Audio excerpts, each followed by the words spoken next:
Genetic modification involves taking a gene from one species and putting it into another species. So it involves three main steps. So selection of a desired characteristic, isolation of the gene responsible for the characteristic, and insertion of the gene into another organism.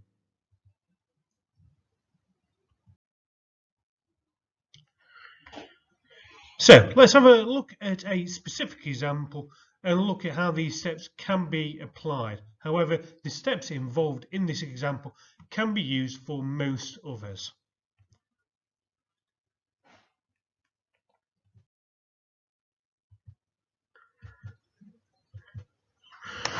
So, if we are talking about genetically engineering a bacteria to produce insulin, we start off by identifying the cell that we want to take the gene out of, which would be, in this case, a pancreatic cell.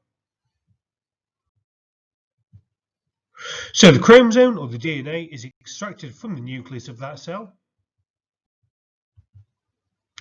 The specific gene is identified on the chromosome and is cut out using restriction enzymes.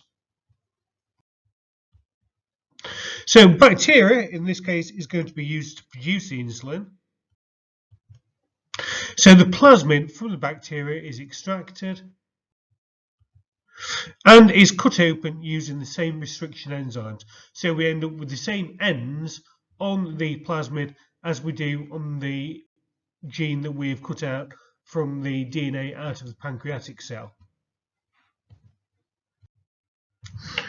So the gene for insulin is then stuck into the plasmid using an enzyme. The enzyme is called DNA ligase. So the plasmid is then reinserted back into the bacteria. So the bacteria now has the gene to produce human insulin. So the bacteria is then grown in a fermenter, and as it replicates and as it grows, it produces insulin. Right, that's it. Hopefully this gives you a brief overview about genetic engineering and how it can be done.